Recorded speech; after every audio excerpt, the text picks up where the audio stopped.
पाकिस्तान में आज रात से पेट्रोलियम मसनूआत की कीमतों का तयन बदलने जा रहा है। जी हाँ, अब पेट्रोल की कीमत का तयन रोजाना की बुनियाद पर किया जाएगा और ये नया निज़ाम आज रात से ही नाफिज हो जाएगा।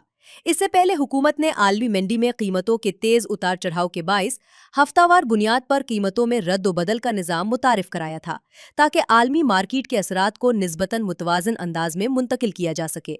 अब सवाल ये है कि इस नए निज़ाम से अवाम को क्या फ़र्क पड़ेगा। हुकूमत का मौक़िफ़ है कि आलमी मंडी में जितना इजाफा या कमी होगी, उसका असर निस्बतन फौरी तौर पर सार्फिन तक पहुंचेगा।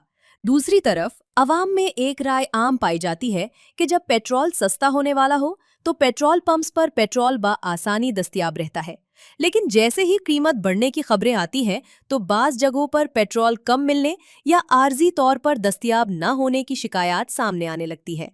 अवामी हलकों में ये बात भी कही जाती है कि कुछ पेट्रोल पंप्स के मालिकान शायद नई ज्यादा कीमत पर फरोख्त के लिए स्टॉक बचाकर रखने की कोशिश करते हैं। ताहम इस हवाले से हर मामले की तस्दीक मुतल्लिका इदारे ही कर सकते हैं। अब देखना ये होगा कि कीमतों के तयन के नए निज़ाम से अवाम को हकीकी रिलीफ मिलता है या सिर्फ कीमतों में तब्दीली की रफ्तार बढ़ती है। कमेंट में अपनी राय का इजहार कीजिए।